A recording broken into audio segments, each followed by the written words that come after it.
What's up, everybody? Brothers, sisters, psychonauts, and seekers of truth. It is Ananka, and welcome to my bazaar. Today, I have a ketamine trip report for you. The title of this trip report is A Journey Inside My Own Subconscious. This report was submitted to Erowid in 2011 by the user EMC. He was 17 at the time of this trip and has had experience with ketamine before. With all that being said, let our story begin. I had been experimenting with ketamine at a recreational level for the last 6 months or so, mostly at parties and in nightclubs, enjoying the unpredictable, bouncy effects. There was roughly 500 milligrams left from previous nights out, and I was feeling slightly anxious and paranoid about keeping drugs in my parents' house. I was very relaxed, but slightly bored in my room at around midnight, so I thought it would be a good idea to get rid of any incriminating evidence and cure my boredom both at the same time. I got into bed, turned off the lights, put my headphones on, and started listening to music. Then insufflated the entire 500 milligram dose. Earwood note: the dose described in this report is very high, potentially beyond Earwood's heavy range, and could pose serious health risks or result in unwanted, extreme effects. Sometimes extremely high doses reported are errors rather than actual doses used. I had taken doses as high as this before, but had just resulted in a sort of blacked out sleep state. I sat up in bed on my laptop, going through the familiar and enjoyable rolling symptoms: numb lips, blurred vision, heavy head, fidgety hands, etc., when I began to hear a steadily rising, roaring noise, like the sound of a jet plane taking off right outside my window. I turned behind me to look what the cause of this noise was, and to my surprise, there was golden light streaming through my blinds. This was the first time I'd had a completely convincing hallucination on any sort of drug, and was impressed with the level of detail my mind had conjured up. I could even see tiny particles of dust floating in the sunlight that was shining into my bedroom, even though it was midnight and pitch black outside. I was aware of this fact, and was still very aware of my surroundings too. I was being my usual cynical self about the whole situation, trying to enjoy myself but stay in control at the same time. I readjusted myself in bed, and suddenly felt that jolt of fear that I can only associate with tipping too far back on a chair. I felt as if I was perched on an imaginary cliff edge, and by leaning to my left side I could tip, quite nervously, over this edge and really feel a true sense of gravity that was pulling me down. I giggled to myself as I tipped backwards and forward. My head was very, very heavy now.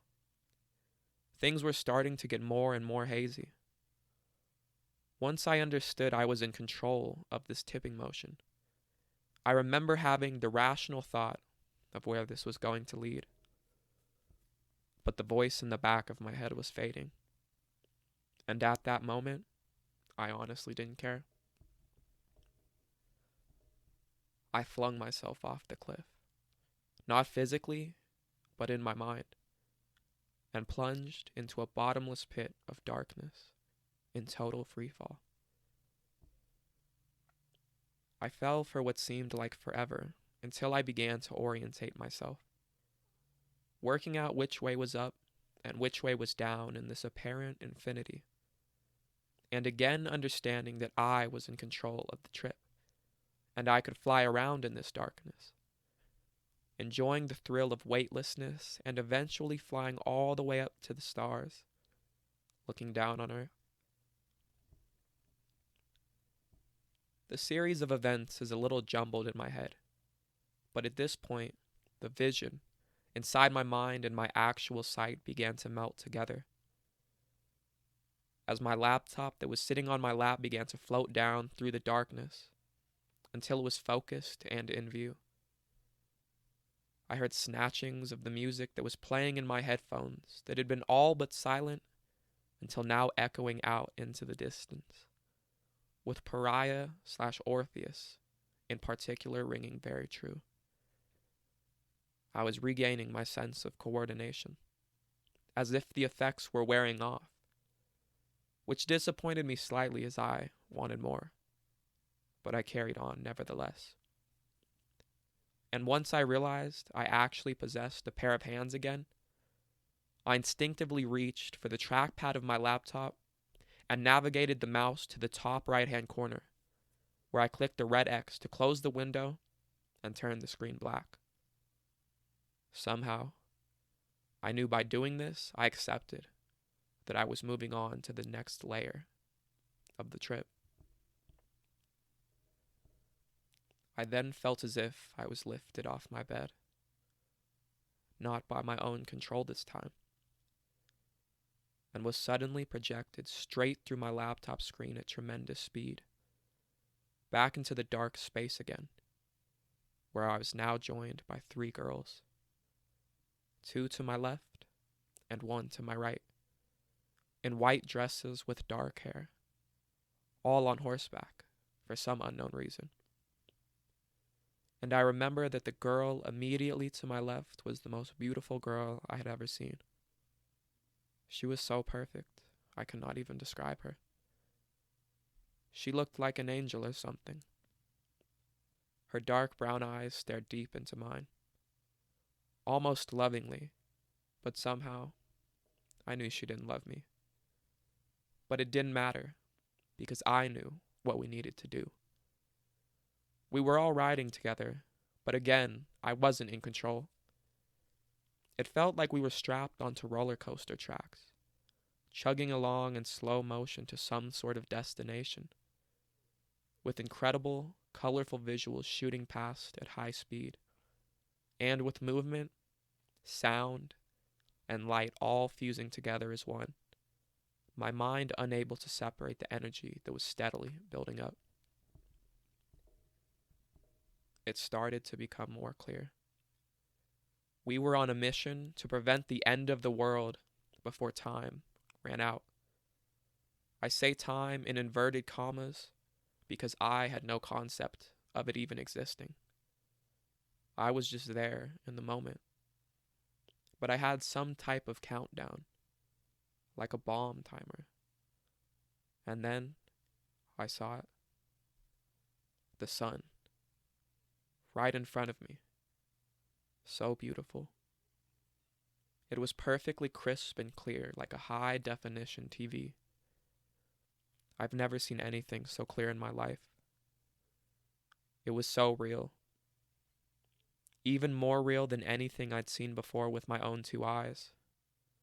And I could feel the heat radiating off of it, comforting me. We galloped toward it on the horses. That gave off a trail of gold light, exactly the same that originally came through my blinds, until eventually we were within reaching distance.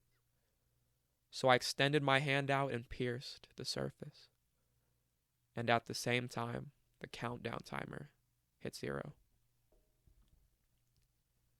And every other bit of sound, light, and feeling all reached this exact moment of singularity. An absolute peak of nothingness. That was the turning point.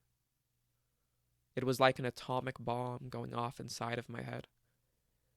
Everything was obliterated outwards in a huge explosion of white light, sight, sound, movement, everything.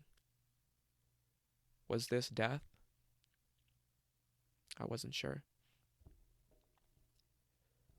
I felt like I had just smashed through a giant, invisible plane of glass, and I could feel the intense force of my consciousness shattering. It stripped me of every emotion I'd ever felt in my life, especially guilt. I felt completely free, and not even human. I was just a single object blissfully floating through space, all the time believing that this was truly real. There was no more rational thought anymore, no more perspective or objective view on anything. I felt as if all these barriers had been broken down, and for the first time, I could see in the truest sense of the word. Looking back now, if the explosive moment before it had been death, then now I was passing over to the other side.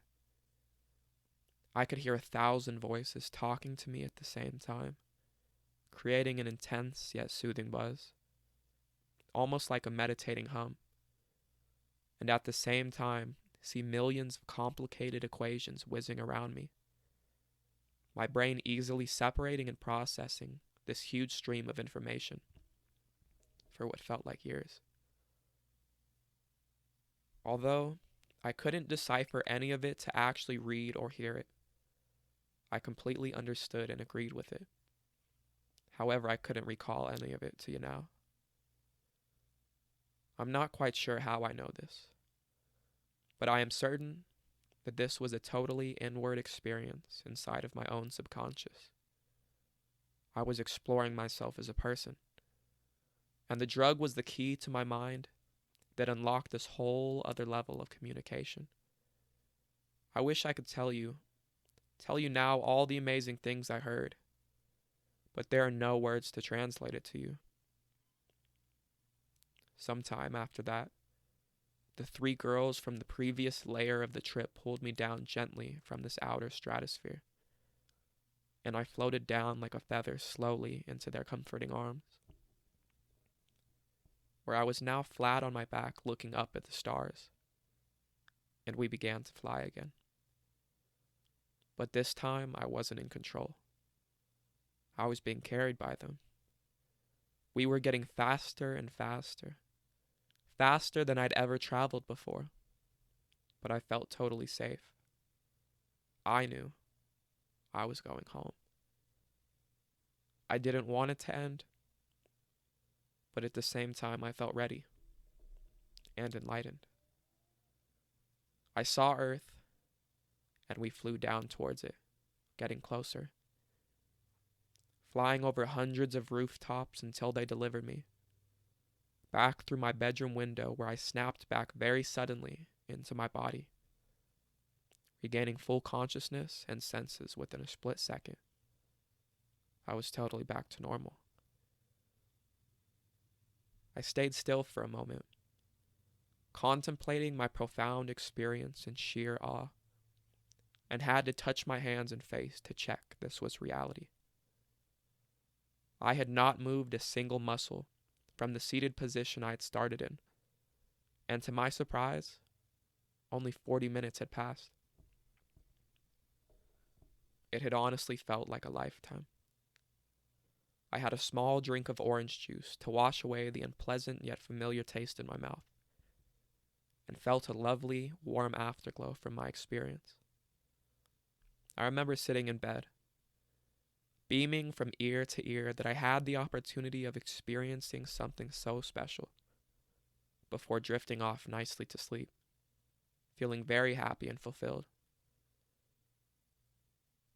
For weeks and months afterward, with an experience such as this, I felt the need to share it with people, but nobody really understood. Even my drug friends were skeptical of my sudden spiritual ramblings. People were trying to laugh this off and tell me that it was just a funny little trip where I danced around in rainbows with unicorns and that sort of stereotypical acid image. But I feel like this was much, much more than that. It's given me a different outlook on life, as if all my thoughts have been collected and neatly organized. There were less niggling questions in the back of my mind, less worries, now feeling like I had a much clearer path in life. I soon began to read up on similar sort of experiences with ketamine and other substances such as DMT, and was shocked to find that nearly every description was the same: flying through space, meeting spiritual, otherworldly beings, ego death, moments of singularity, etc. How could it be possible that the human brain, being as complex and unique as itself, produced such similar experiences in individual people when administered with a drug? Such small details reappearing throughout these accounts make me sometimes believe that this is more than just a coincidence, and that actually we are unlocking some deep, hidden part of our subconscious that isn't accessible to the sober mind. And all this time, it genuinely astounds me that the brain has the power to do all of this, to make us see, hear, feel such wonderful things. And yet for 99% of the time, we cannot access it. We need so-called illegal substances to reach the full potentials of our minds.